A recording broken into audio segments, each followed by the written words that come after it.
कक्षा में शिक्षक व विद्यार्थी के मध्य संप्रेषण होना चाहिए। ऑप्शन ए है पाठ्य पुस्तक केंद्रित, ऑप्शन बी विद्यार्थी केंद्रित, ऑप्शन सी शिक्षक केंद्रित, ऑप्शन डी उद्देश्य केंद्रित। तो देखिए हर एक जो वर्तमान की शिक्षा प्रणाली है वो उद्देश्य केंद्रित हो गई, तो ऑप्शन नंबर डी यहाँ पर करेक्ट आएगा। तीसरा प्रश्न देखते हैं, यदि कोई बच्चा विद्यालय में हमेशा देरी से पहुंचता है तो आप क्या करेंगे। तो देखिए इस प्रकार के प्रश्न के उत्तर जो हैं आपको ऑलमोस्ट पॉजिटिव लेने हैं, क्योंकि आप एक शिक्षक होने के नाते विद्यार्थी के साथ क्या करेंगे। तो हर प्रकार के उत्तर आइडियल कंडीशन में और आइडियल उत्तर आप चुनेंगे। इस प्रकार के जो उत्तर का चयन है आपको कोई सिखा या बता नहीं सकता है, ये आपको स्वयं से सीखना है।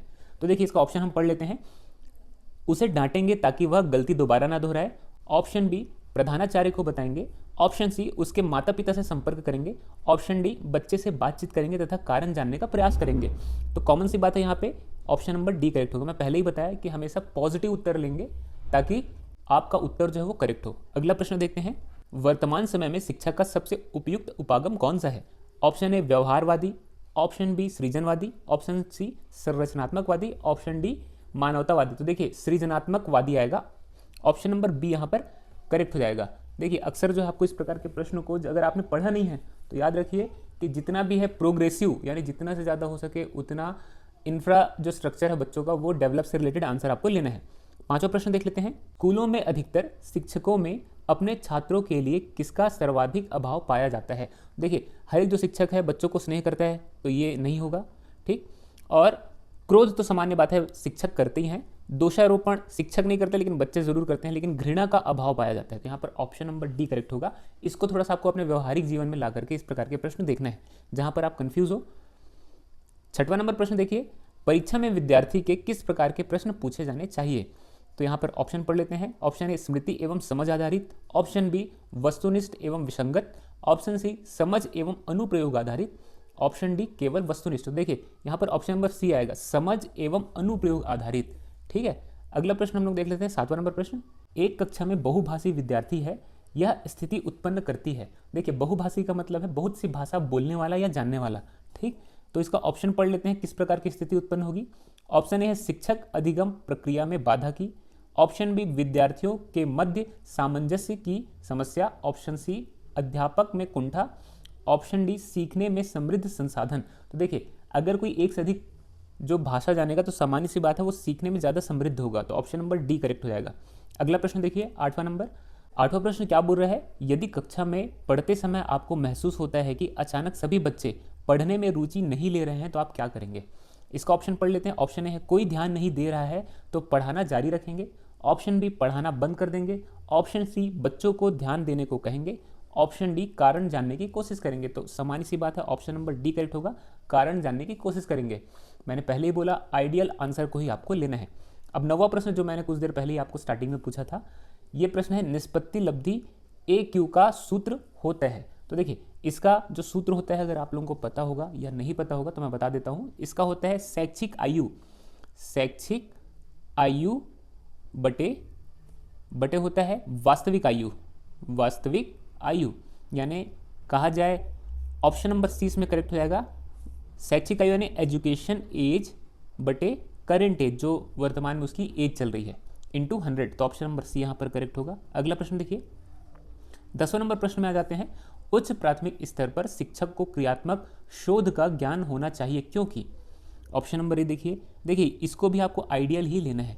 ऑप्शन नंबर ए क्या बोल रहा है, इसके मध्य में बच्चों की समस्या की पहचान कर सुधार करने का कौशल विकसित कर पाएंगे, ऑप्शन बी अपना स्वयं का विकास कर पाएंगे, ऑप्शन सी बच्चों को प्रभावी ढंग से पढ़ा पाएंगे, ऑप्शन डी शोध करने का कौशल विकसित कर पाएंगे। तो सामान्य सी बात है कि जो सारे कौशल है उसका विकास करें, यानी इसके मध्य बच्चों की समस्या का पहचान कर सुधार कर पाएंगे तथा कौशल का विकास कर पाएंगे। ऑप्शन नंबर ए यहाँ पर करेक्ट होगा।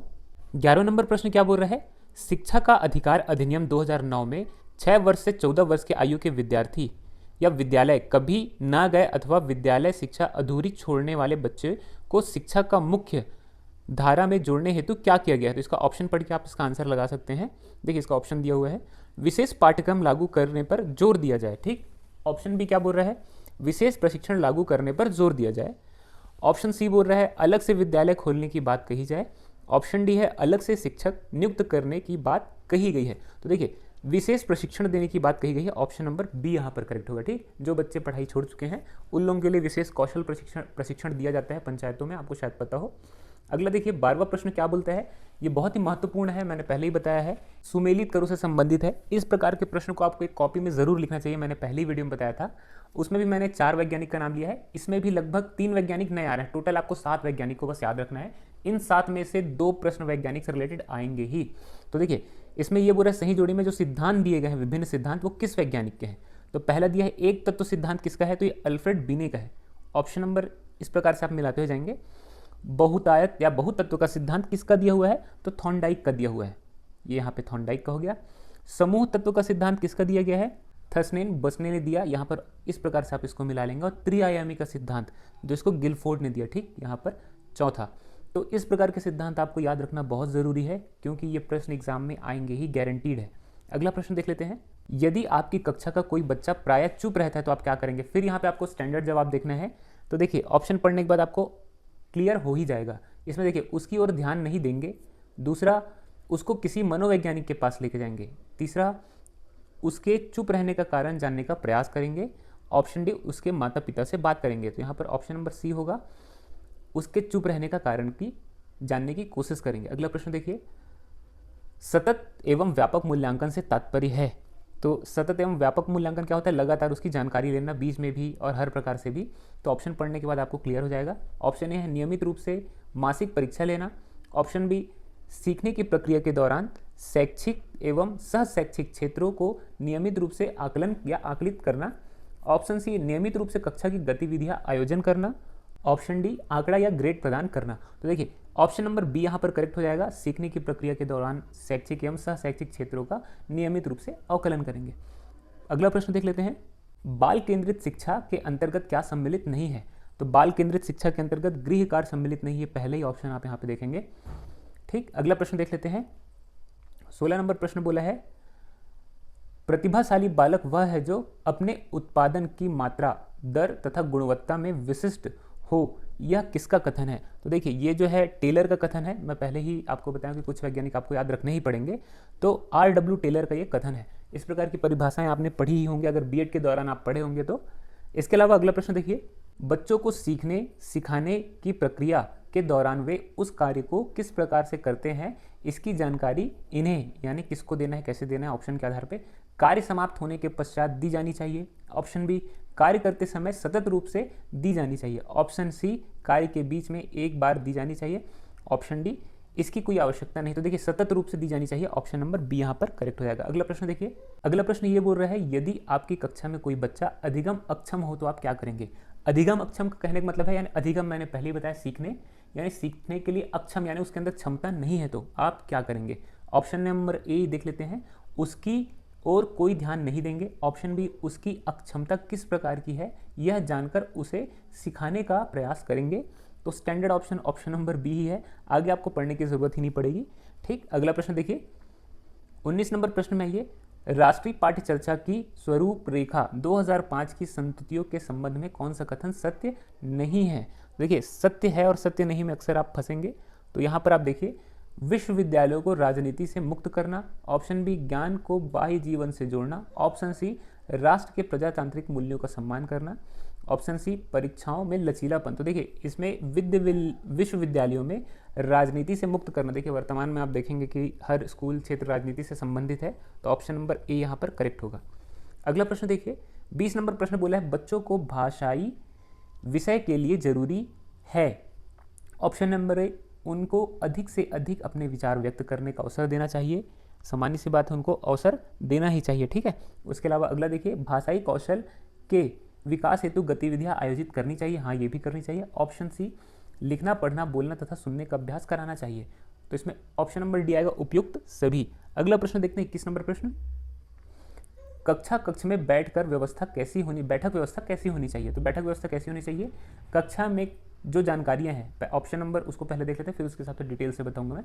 ऑप्शन नंबर 1, कक्ष में कराई जा रही गतिविधियों के अनुरूप, ऑप्शन बी रोज एक जैसी होनी चाहिए, ऑप्शन सी एक ही लाइन में बच्चे को बैठना चाहिए, ऑप्शन डी इस प्रकार से होनी चाहिए कि वे एक दूसरे से बातचीत ना कर सके। तो देखिए हर प्रकार की गतिविधियों के आधार होनी चाहिए, तो ऑप्शन नंबर ए। अंतर वैयक्तिक बुद्धि से तात्पर्य है तो अंतर्वैयक्तिक बुद्धि देखिए पहले समझ लीजिए होता क्या है। अंतर्वैयक्तिक बुद्धि ये होता है जैसे बहुत से लोग हैं, हर व्यक्ति के बीच उनको समझना, उन क्षमताओं को समझ जाना, ये अंतर्वैयक्तिक के अंतर्गत आता है। इसमें ऑप्शन के आधार पर लगाते हैं। ऑप्शन नंबर ए स्वयं की क्षमताओं एवं कमजोरियों को पहचानना, देखिए ये वैयक्तिक बुद्धि हुआ। ऑप्शन बी दूसरों को अभिप्रेरित करने का कौशल, तो देखिए मोटिवेशन के अंतर्गत आ गया। ऑप्शन सी विभिन्न व्यक्तियों को समझने का कौशल, तो ऑप्शन नंबर सी यहाँ पर करेक्ट होगा, विभिन्न व्यक्तियों को समझने का कौशल। अगला प्रश्न देखिए, वर्तमान में शिक्षक की भूमिका क्या है? ज्ञान देने की, सुगमकर्ता की, मित्र की, डी प्रबंधक की। तो देखिए सुगमकर्ता की होनी चाहिए, ऑप्शन नंबर बी यहाँ पर करेक्ट हो जाएगा। अगला प्रश्न देखिए, आपको लगता है कि आपकी कक्षा में कुछ बच्चे बहुत तेज गति से सीख रहे हैं और कुछ धीमी गति से, तो इन परिस्थिति में आप क्या करेंगे? तो सामान्य सी बात है, जो बच्चे नहीं सीख रहे हैं उन पे ज़्यादा फोकस करेंगे। तो इस आधार पे आप ऑप्शन पढ़ के इसका उत्तर लगा ही सकते हैं। तो देखिए मैंने पहले से इसका ऑप्शन पढ़ लिया है, तो ऑप्शन नंबर डी यहाँ पर कट जाएगा। तेज गति से सीखने वाले बच्चों की सहायता धीमी गति से सीखने वाले बच्चों को सिखाने हेतु लेंगे। ठीक, ज़्यादा समय किसको लेंगे? जो धीमी गति से सीखते हैं। अगला प्रश्न देखिए, शिक्षक अधिगम प्रक्रिया की दृष्टि से एक अच्छा शिक्षक वह है। तो देखिए मैंने पहले ही बोला कि आइडियल कंडीशन को ही आपको लेना है। ऑप्शन नंबर ए है कक्षा में बातचीत रोकने में सफल हो जाए। ठीक, ऑप्शन बी बातें करने वाले को दंडित करता हो। ऑप्शन सी उदासीन हो। ऑप्शन डी जो सोचता है कि बातचीत को सीखने के संसाधन के रूप में उपयोग किया जा सकता है। तो ऑप्शन नंबर डी यहाँ पर करेक्ट होगा। ठीक, अगला प्रश्न देखिए, प्रयोजन विधि के प्रतिपादक थे। तो मैंने देखिए इसको भी आप नोट कर लीजिए, जो किलपैट्रिक है वो जो प्रयोजन विधि के प्रतिपादक थे। अगला प्रश्न देखिए, मूल्यांकन प्रक्रिया में के 3 महत्वपूर्ण बिंदु कौन से हैं? तो देखिए किसी का अपन मूल्यांकन करेंगे तो किस आधार पर करेंगे? तो उद्देश्य, अधिगम, अनुभव एवं मूल्यांकन के उपकरण के आधार पर। ऑप्शन नंबर ए करेक्ट होगा।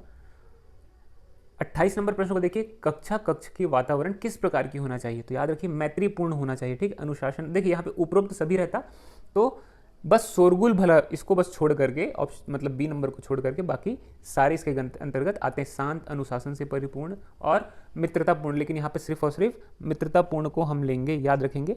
इस प्रकार के प्रश्न में आप फंसेंगे नहीं। अगला प्रश्न देखिए, कठोर शिल्प उपागम किस सिद्धांत पर आधारित है? तो कठोर शिल्प यानी हार्डवेयर, तो हार्डवेयर किससे रिलेटेड होगा? इंजीनियरिंग से रिलेटेड होगा। ठीक है, ऑप्शन नंबर बी यहाँ पर करेक्ट हो जाएगा। 30 नंबर प्रश्न देखिए, किशोरावस्था में बच्चे को किस प्रकार की समस्या होती है? तो ऑब्वियस सी बात है शारीरिक, मानसिक, ये सारी चीज़ें, उथल पुथल का समय होता है। तो ऑप्शन नंबर ए यहाँ पर करेक्ट हो जाएगा, शारीरिक एवं मानसिक परिवर्तन का सामना करना पड़ता है। अब हो रहा है, सामाजिक मुद्दों से जूझ रहे उन बच्चों को जिनकी प्रतिभा प्रभावित हो सकती है को खाली स्थान सहायता करता है। देखिए नॉर्मली क्या है, मॉडल से रिलेटेड प्रश्न आते ही हैं। इसमें क्या है, कुछ मॉडल्स दिए हुए हैं ऑप्शन में, जिसको मैं ये बताते हुए चलूँगा। इसको भी नोट कर लेंगे कि ये मॉडल किससे रिलेटेड है, क्योंकि कभी कभी प्रश्न में आ जाता है कि निम्नलिखित में से मॉडल किस साइंटिस्ट का है। तो इस प्रकार के प्रश्न भी आप नोट कर लेंगे। तो यहाँ पे देखिए पहला जो है उसका करेक्ट आंसर हो जाएगा स्व अधिगम मॉडल। ठीक, स्व अधिगम मॉडल जो है किसका है? स्किनर के द्वारा दिया हुआ, बी एफ स्किनर के द्वारा दिया हुआ है। ये भी आप नोट कर लेंगे। अगला प्रश्न देखिए, अगला प्रश्न ये बोला है, सीखने का वह मॉडल जो बच्चों में सृजनात्मकता को उत्प्रेरित करता है। तो देखिए यहाँ पे 3 मॉडल दिए हैं ऑप्शन में, बैंकिंग मॉडल, रचनावादी मॉडल और प्रोग्रामिंग मॉडल। तो यहाँ पे करेक्ट आंसर जो है रचनावादी मॉडल आएगा। ठीक, अब ये रचनावादी किसका दिया हुआ है? तो वाइस्की का दिया हुआ ये मॉडल है। और यहाँ पर जो बैंकिंग मॉडल है वो पाउले फ्रेरो के द्वारा दिया गया, और जो प्रोग्रामिंग मॉडल है वो पाइथन के द्वारा दिया गया। याद रखिए प्रोग्रामिंग से पाइथन, यानी पी और पी का कॉम्बिनेशन, इस प्रकार का आप दिमाग में रखते चलेंगे तो आराम से आपको याद हो जाएगा। अगला प्रश्न देखते हैं। तीसरा प्रश्न बोला है, जन्म के समय लगी चोट या भ्रूण की क्षति की वजह से आई मानसिक मंदता क्या कहलाती है? तो यहाँ पर आप ऑप्शन देके लगाएंगे। ऑप्शन नंबर ए जैविक मंदता इसे कहते हैं। अगला प्रश्न देखिए, चौथा नंबर प्रश्न ही क्या बोला है, पियाजे के अनुसार संज्ञानात्मक बल या बाल विकास की कितनी अवस्थाएं होती है? देखिए ये जो चौथा प्रश्न है वो पिछले एग्जाम में आया था और इससे रिलेटेड जस्ट 90 नंबर प्रश्न में भी आया। ये जो प्रश्न पत्र है मेरे पास, आप उसको देखेंगे तो आपको समझ में आ जाएगा। कभी कभी ये प्रश्न बनता नहीं है तो आदमी को छोड़ देना चाहिए, क्योंकि क्या पता उसका आंसर अगले या चौथे पांचवें किसी प्रश्न में दिया हो। तो देखिए इसमें जो करेक्ट आंसर होगा 4 अवस्थाएं, यानी टोटल 4 अवस्थाएं होती है पियाजे के अनुसार संज्ञानात्मक बाल की। तो ये 4 अवस्थाएं क्या क्या होती है? टोटल होती है 0 से 2 वर्ष वाली, 2 से 7 वर्ष वाली, और 7 से 11 वर्ष वाली, और 11 से 16 वर्ष वाली। यानी संवेदी पेशी अवस्था 0 से 2, और जो अगली अवस्था है वो पूर्ण संक्रियात्मक अवस्था 2 से 7, और 7 से 11 की जो अवस्था है उसको मूर्त संक्रियात्मक अवस्था बोलते हैं, और 11 से 16 औपचारिक संक्रियात्मक अवस्था कहते हैं। ठीक, तो इसको याद रखिए क्योंकि इससे रिलेटेड भी प्रश्न आएगा ही गारंटी। अगला प्रश्न देखिए, 5वां प्रश्न क्या बोल रहा है, निम्नलिखित में सभी संश्लेषण के उदाहरण हैं सिवाय किसके, यानी संश्लेषण के उदाहरण के अलावा इनमें से कौन सा उदाहरण नहीं है। तो यहाँ पर ऑप्शन नंबर सी करेक्ट होगा, प्रमेय का सिद्धांत। ठीक, प्रमेय सिद्ध करना, ये संश्लेषण का उदाहरण नहीं है। इसके अलावा अगला प्रश्न देखिए, 6वां नंबर प्रश्न, एक बालक जिनकी बुद्धि लब्धि 105 है, उसको किस वर्ग के अंतर्गत रखा जाएगा। तो देखिए टोटल 4 वर्ग इसमें दिए हुए हैं, तो मैं आपको बता देता हूँ। मंद बुद्धि के बच्चे लगभग 70 के आसपास आते हैं, यानी ऑप्शन नंबर डी आएगा। और सामान्य बुद्धि के जो बच्चे हैं वो 90 से लगभग 110 के आसपास आते हैं, यानी ऑप्शन नंबर सी। ठीक, सामान्य बच्चे। और जो सामान्य से अधिक हैं, तो याद रखेंगे 110 से लगभग 140 के आसपास आते हैं, 140 के आसपास। और इसके अलावा जो है श्रेष्ठ बुद्धि के बच्चे वो 140 से अधिक वाले। तो यहाँ पे ऑप्शन क्या दिया है, 105, यानी सामान्य सी बात है कि सी वाला करेक्ट होगा। ठीक, इसके अलावा अगला प्रश्न देखिए, 7वां नंबर प्रश्न, लॉरेंस कोहलबर्ग विकास के क्षेत्र में शोध के लिए जाने जाते हैं, यानी कौन सा शोध था उनका जिसके लिए जाने जाते हैं। तो यहाँ पर ऑप्शन नंबर सी करेक्ट होगा, नैतिक। ठीक, यहाँ पे याद रखेंगे। अगला प्रश्न देखिए, 8वां नंबर प्रश्न क्या बोलता है, कौन सा सीखना स्थायी होता है, रटकर, सुनकर, समझकर या देखकर। तो याद रखेंगे समझकर जो आदमी सीखता है वो स्थायी होता है। अब मैंने पहले ही बोला था 9वां नंबर प्रश्न के बारे में, तो यहाँ पे देखिए, पियाजे के अनुसार बच्चा अमूर्त स्तर पर चिंतन, बौद्धिक क्रियाएं और समस्या का समाधान किस अवस्था के अंतर्गत करता है। तो सामान्य सी बात है युवावस्था के अंतर्गत। यहाँ पर ऑप्शन नंबर सी करेक्ट हो जाएगा, औपचारिक संक्रियात्मक अवस्था। अगला प्रश्न देखिए, अगला प्रश्न बोला है मूल्यांकन का उद्देश्य। मूल्यांकन का उद्देश्य क्या है, बच्चों को उत्तीर्ण अनुत्तीर्ण घोषणा करना, ऑप्शन बी है। बच्चा क्या सीखा है वह जानना, ऑप्शन सी है। बच्चों के सीखने में आई कठिनाइयों को जानना, और ऑप्शन डी है उपरोक्त सभी। तो यहाँ पर ऑप्शन नंबर डी करेक्ट होगा, यानी उपरोक्त सभी। अगला प्रश्न देखिए, बालक का विकास। अगला प्रश्न में आ जाते हैं, बालक का विकास परिणाम है। तो बालक का विकास किस प्रकार का परिणाम है, तो ऑप्शन नंबर सी करेक्ट होगा, वंशानुक्रम और वातावरण की अंतःक्रिया का परिणाम है। तो ऑप्शन नंबर सी यहाँ पर करेक्ट हो जाएगा। अगला प्रश्न देखिए, अगला प्रश्न 12वें नंबर पे आते हैं, परीक्षा के स्थान पर सतत और व्यापक मूल्यांकन गुणवत्ता मूलक शिक्षा के लिए उपयोगी क्यों है या उपयुक्त क्यों है। तो इसका ऑप्शन हम लोग देख लेते हैं। इसका ऑप्शन देखिए, ऑप्शन ए है संज्ञानात्मक क्षेत्र का मूल्यांकन किया। देखिए ये जो पीडीएफ अगर आपको चाहिए होगा तो मेरे टेलीग्राम चैनल में जाके जुड़ जाइए, वहाँ इसका पीडीएफ मैंने डाल दिया है, वहाँ से आप इसका पीडीएफ डाउनलोड कर सकते हैं। देखिए ये पहला ऑप्शन बोला है संज्ञानात्मक क्षेत्र के मूल्यांकन किया जाने के लिए। ऑप्शन बी है सहसंज्ञानात्मक क्षेत्र का मूल्यांकन किया जाता है। ऑप्शन सी है मूल्यांकन सतत एवं व्यापक क्षेत्र के लिए होता है। ऑप्शन डी को देखिए उपरोक्त सभी। देखिए नॉर्मली जो उपरोक्त सभी वाले आंसर होते हैं वो उपरोक्त सभी के अंतर्गत आते हैं, तो यहाँ पर आप लगाएंगे ऑप्शन नंबर डी उपरोक्त सभी। अगले प्रश्न में आते हैं। अगला प्रश्न है श्रवण बाधित बच्चों को पढ़ने के लिए उपयुक्त जो प्रक्रिया है कौन सी होती है, जो सुन नहीं पाते, श्रवण बाधित यानी सुन नहीं पाते। तो यहाँ पे ऑप्शन पढ़िए। ऑप्शन ए ब्रेन लिपि, देखिए जो बच्चे देख नहीं पाते उनके लिए ब्रेन लिपि होता है। ऑप्शन बी है सांकेतिक भाषा, तो याद रखिए यहाँ पर ऑप्शन नंबर बी करेक्ट होगा, सांकेतिक भाषा के थ्रू क्या होते हैं, जो सुन नहीं पाते उनके लिए ये उपयुक्त जो है भाषा मानी जाती है। अगला प्रश्न देखिए चौथा नंबर, निम्नलिखित में से क्या बच्चों को सृजनात्मकता के विकास में सहायक नहीं है। ये प्रश्न मैं आपके स्क्रीन के ऊपर ला देता हूँ, ये प्रश्न है। तो देखिए ऑप्शन ए है खेल, ऑप्शन बी भाषण, ऑप्शन सी कहानी लेखन, ऑप्शन डी निर्माण संबंधी प्रक्रियाएं। देखिए इसको आप पढ़िए, यहाँ पर ध्यान दीजिए, नहीं बोला है, क्या नहीं है, तो याद रखिए यहाँ पर जो है भाषण जरूरी नहीं होता, बच्चे क्या है भाषण सुन करके सीख नहीं पाते, इसलिए ऑप्शन नंबर यहाँ पर बी करेक्ट होगा। अगला प्रश्न देखिए, बुद्धि के द्विखंड सिद्धांत का प्रतिपादन किसने किया। तो देखिए मैंने पहले ही बोला था कि इस प्रकार के जो सिद्धांत संबंधी प्रश्न है वो अक्सर पेपर में आएंगे ही, तो यहाँ पर स्पीयरमैन याद रखेंगे, ऑप्शन नंबर ए करेक्ट होगा। इससे पहले मैं थॉर्नडाइक के सारे लोगों का नाम बता चुका हूँ। 16 नंबर प्रश्न में आ जाते हैं। 16 नंबर प्रश्न ये बोला है, हार्वर्ड गार्डन द्वारा निम्न में से एक को छोड़कर बाकी सभी बुद्धि के प्रकार बताए गए हैं। तो याद रखिए यहाँ पर ऑप्शन नंबर बी करेक्ट होगा, सृजनात्मकता, इसको बस छोड़ करके भाषा भी जो है बुद्धि के प्रकार बताता है और बाकी ये सारे जो हैं। 17 नंबर प्रश्न में आइए। 17 नंबर प्रश्न बोला है, बिग वा हंट के अनुसार खाली स्थान की विशेषताओं को सर्वोत्तम रूप से व्यक्त करने वाला एक शब्द है परिवर्तन। परिवर्तन शरीर, सामाजिक और मनोवैज्ञानिक होता है। देखिए जो छात्र है उसके अंदर सबसे ज़्यादा परिवर्तन उस समय होते हैं जब वो सामाजिक और मनोवैज्ञानिक परिवर्तन होता है युवावस्था या किशोरावस्था के दौरान। तो यहाँ पर ऑप्शन नंबर सी करेक्ट रहेगा, किशोरावस्था। अगला प्रश्न देखिए 18 नंबर प्रश्न। 18 नंबर प्रश्न क्या बोला है, शिक्षा में फ्रोबोल का महत्वपूर्ण योगदान था खाली स्थान के विकास में। तो याद रखिए ऑप्शन नंबर सी करेक्ट होगा, किंडरगार्टन के विकास के लिए सर्वाधिक महत्वपूर्ण का योगदान था। अगला प्रश्न देखते हैं 18 के बाद 19 नंबर। ये प्रश्न देखिए बोला है, एक बच्ची को उसके पिता चहलकदमी करा रहे थे। बच्ची जानती थी कि चिड़िया जैसी चीज होती है, परंतु उसने कभी पतंग नहीं देखा था। पतंग को देखकर उसने कहा, चिड़िया को तो देखो। उसके पिता ने कहा, यह पतंग है। यह किसका उदाहरण है, यानी किस चीज़ का उदाहरण बताता है? तो याद रखिए यहाँ पर ऑप्शन नंबर ए करेक्ट होगा, सम्मिलन का। जब एक वस्तु को दूसरे वस्तु से हम मिला देते हैं उसको सम्मिलन बोलते हैं, ठीक है। जैसे चिड़िया को उसने पतंग से मिला दिया। अगला प्रश्न देखिए, दूसरा मतलब 20 नंबर प्रश्न बोलता है, सीखने का क्लासिकल कंडीशनिंग सिद्धांत प्रतिपादन किया है। तो देखिए ऑप्शन नंबर बी करेक्ट होगा, पावलोव ने सीखने का क्लासिकल कंडीशनिंग सिद्धांत प्रतिपादित किया। अगला प्रश्न देखिए 21 नंबर प्रश्न, निम्नलिखित में सृजनशीलता का प्रमुख महत्व या तत्व निम्नलिखित में से कौन सा है? तो यहाँ पर याद रखिए इन नहीं है बोले, क्या नहीं है? तो देखिए मौलिकता है, धारा प्रवाह है, लचीलापन है, लेकिन अनुशासन नहीं है। तो ऑप्शन नंबर बी करेक्ट हो जाएगा इसमें। अगला प्रश्न देखिए नहीं और है में आप फंसेंगे नहीं, यहाँ पर थोड़ा सा ध्यान देते हुए चलेंगे। सांकेतिक अधिगम के अंतर्गत निम्नलिखित सीखा जाता है। तो सांकेतिक के अंतर्गत क्या सीखा जाएगा? याद रखेंगे, थोड़ी देर पहले ही मैंने बताया कि जो सुनने में बाधित होते हैं बच्चे, जो देख सकते हैं, उनके लिए क्या सांकेतिक भाषा का प्रयोग किया जाता है? तो देखिए यहाँ पर ऑप्शन आप पढ़ के देखिए, मनोवैज्ञानिक, पारंपरिक अनुकूलन, वातावरण या मनोदैहिक। तो यहाँ पर याद रखिए पारंपरिक अनुकूलन आएगा, ठीक है।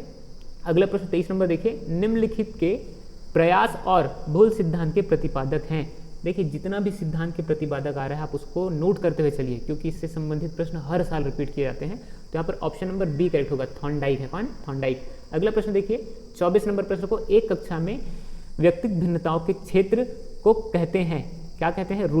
रुचियों के, यानी इसमें भी विविधता होती है, सीखने में विविधता होती है, चरित्र में भी सीखने में विविधता होती है। उपरोक्त सभी आएगा, ऑप्शन नंबर डी करेक्ट होगा। 25 नंबर प्रश्न में आ जाइए। 25 नंबर प्रश्न बोला है, एक 13 वर्षीय बालक बात बात में अपने बड़ों से झगड़ा करने लगता है और हमेशा स्वयं को ही सही मतलब साबित करने की कोशिश करता है।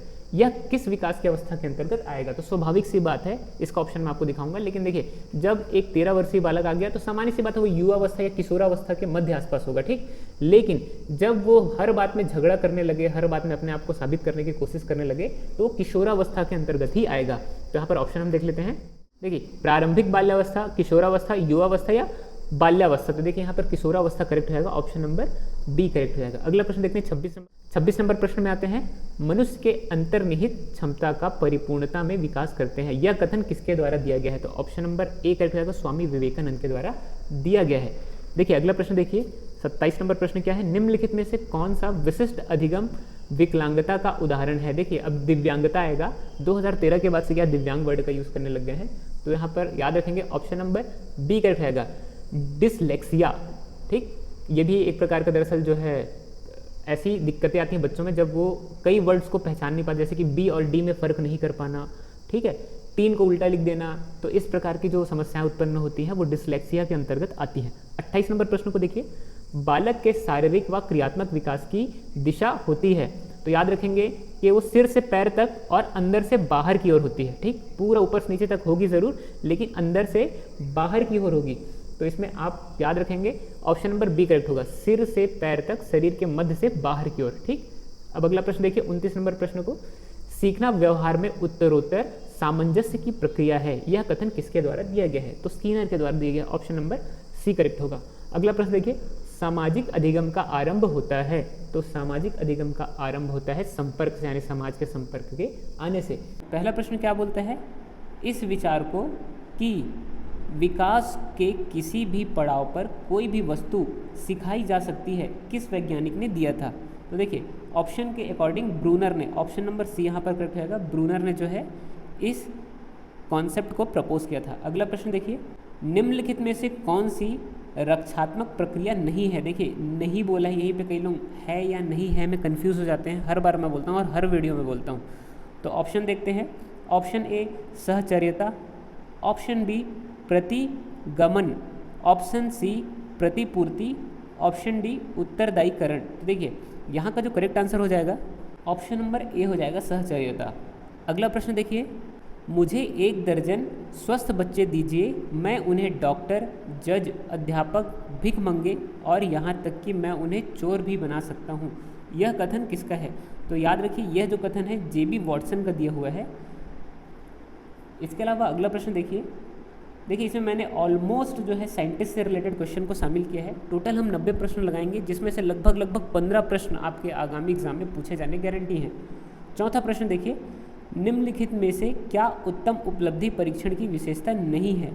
ठीक, अब नहीं है पूछा है तो यहाँ पर हम ऑप्शन पढ़ लेते हैं। विश्वसनीयता, ऑप्शन बी वस्तुनिष्ठता, ऑप्शन सी अस्पष्टता, ऑप्शन डी वैधकता। तो देखिए अस्पष्टता इसकी विशेषता नहीं है। अगला प्रश्न देखिए, अगला प्रश्न बोलता है एक व्यक्ति के मनोवैज्ञानिक एवं भौतिक परिवेश समान होते हैं, यह विचार किसके द्वारा दिया गया है।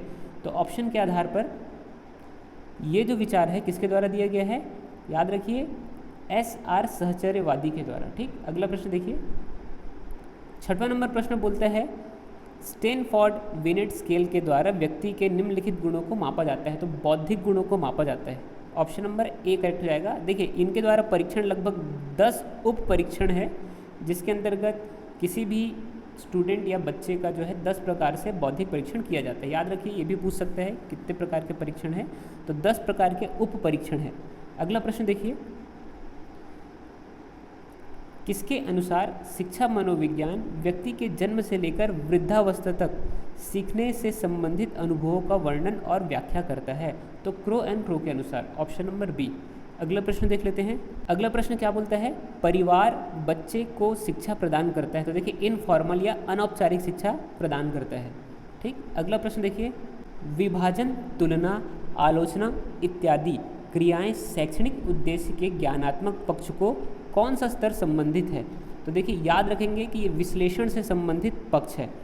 ठीक, अगला प्रश्न देखिए, 10वां नंबर प्रश्न है सतत एवं व्यापक मूल्यांकन का प्रमुख उद्देश्य क्या है। ठीक, प्रमुख उद्देश्य पूछा है तो देखते हैं इसमें ऑप्शन में गुणात्मक, ऑप्शन बी निदानात्मक, ऑप्शन सी परिणात्मक, ऑप्शन डी इनमें या ये सभी। तो ऑप्शन नंबर डी यहाँ पर करेक्ट हो जाएगा, ये सभी। अगला प्रश्न देखिए, डाल्टन शिक्षण विधि का विकास किसने किया। देखिए यहाँ पर आपने ऑप्शन में डाल्टन देख के डाल्टन नहीं मारना है, ये मिस हेलेने ने किया।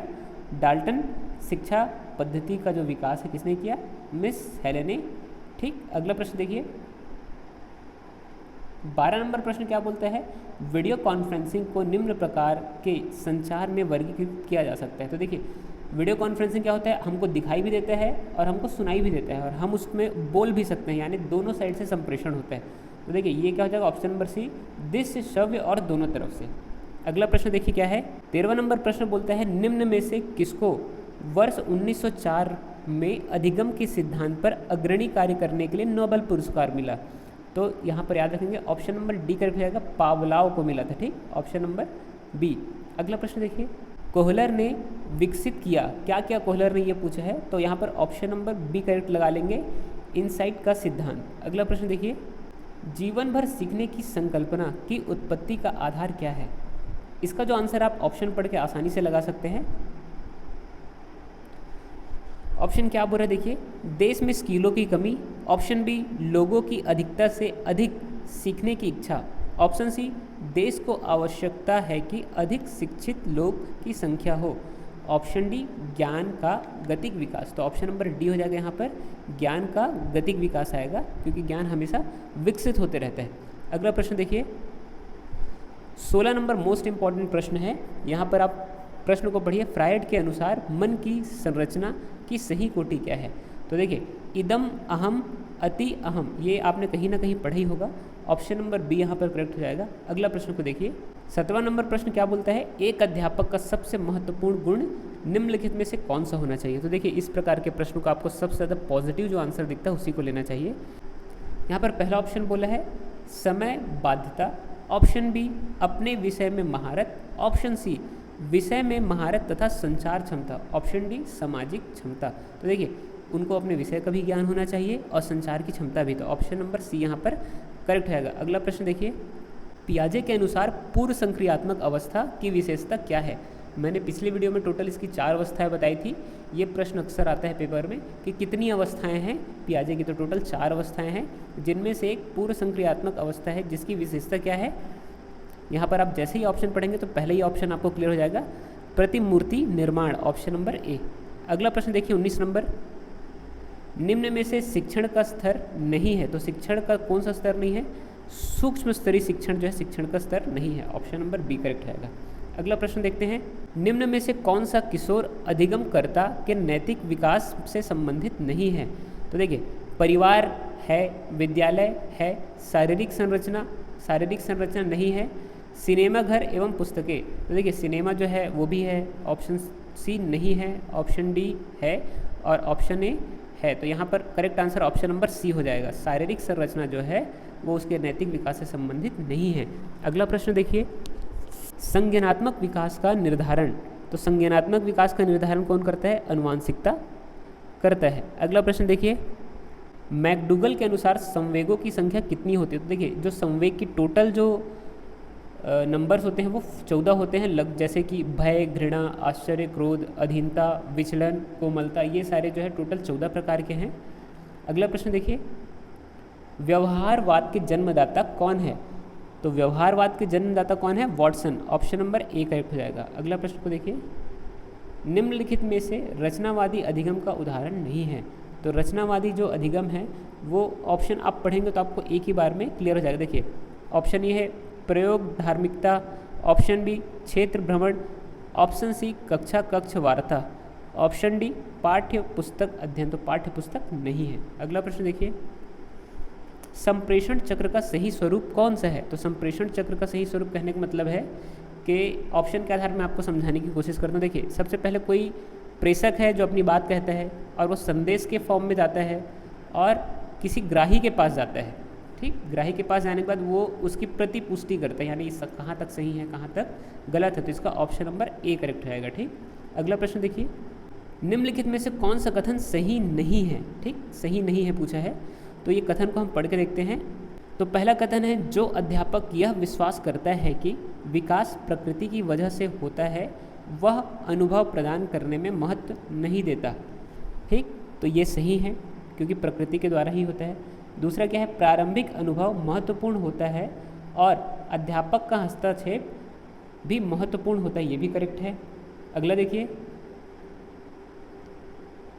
प्रारंभिक जीवन की नकारात्मक घटनाओं के प्रभाव से कोई भी अध्यापक बचाव नहीं कर सकता। देखिए, यही गलत है क्योंकि अध्यापक जो है कहीं ना कहीं बचाव कर सकता है, किसी भी प्रकार की नकारात्मक भावना या फिर किसी प्रकार की नकारात्मक घटनाएं होती हैं उससे। ठीक, अगला प्रश्न देखते हैं। 27 नंबर प्रश्न क्या बोला है, निम्नलिखित में से कौन सी विशेषता परिपक्वता को अधिगम से अलग करती है? तो इस प्रश्न का correct answer option number A हो जाएगा, यह स्वाभाविक प्रक्रिया है। ठीक, अगला प्रश्न देख लेते हैं। तो 28 नंबर प्रश्न क्या बोलता है, निम्नलिखित में से कौन सा कथन विकास से संबंधित नहीं है? फिर याद रखेंगे, नहीं है आगे है, तो विकास से संबंधित कौन सा नहीं है? विकास प्रतिमानों के कुछ निश्चित विशेषताओं की भविष्यवाणी की जा सकती है, ऑफकोर्स की जा सकती है। ठीक, अगला देखिए, ऑप्शन विकास का उद्देश्य वंशानुगत क्षमता का विकास करना है, तो ये भी करेक्ट है। ठीक, नहीं पूछा उसको हमको देखना है। ठीक है, अब ऑप्शन सी देखते हैं, विकास के विभिन्न क्षेत्रों में संभाव्य खतरे नहीं होते। देखिए, हर जगह खतरे होते हैं, तो ये जो है यही करेक्ट आंसर आएगा। ठीक है, अगला प्रश्न देखिए, दल या गैंग का सदस्य होने से सामाजिक बाल्यावस्था से बेहतर होता है, निम्नलिखित में से कौन सा कथन इस विचार के विपरीत है? तो पढ़ करके देखते हैं। पहला विचार क्या बोलता है, वयस्कों पर निर्भर ना होकर सीखता है, करेक्ट है, एकदम करेक्ट। ऑप्शन बी है, जिम्मेदारियों को निभाना सीखता है, ये भी सही है। अपने समूहों के प्रति वफादार होना सीखता है, ये भी एकदम करेक्ट है। ऑप्शन डी क्या बोलता है, छोटी छोटी बातों पर झगड़ा करते हुए अपने गैंग के सदस्यों से लड़ाई मोल लेता है, तो ये यहाँ पर इसका करेक्ट आंसर आ जाएगा, ऑप्शन नंबर डी। और अगला जो प्रश्न है, इस प्रश्न को मैंने आपसे पूछा था और अगर आपने सब ने इसका आंसर लगा लिया है तो मैं कमेंट बॉक्स में इसका आंसर क्लियर कर दूंगा। मिलते हैं नेक्स्ट वीडियो में, तब तक के लिए stay safe and peace out.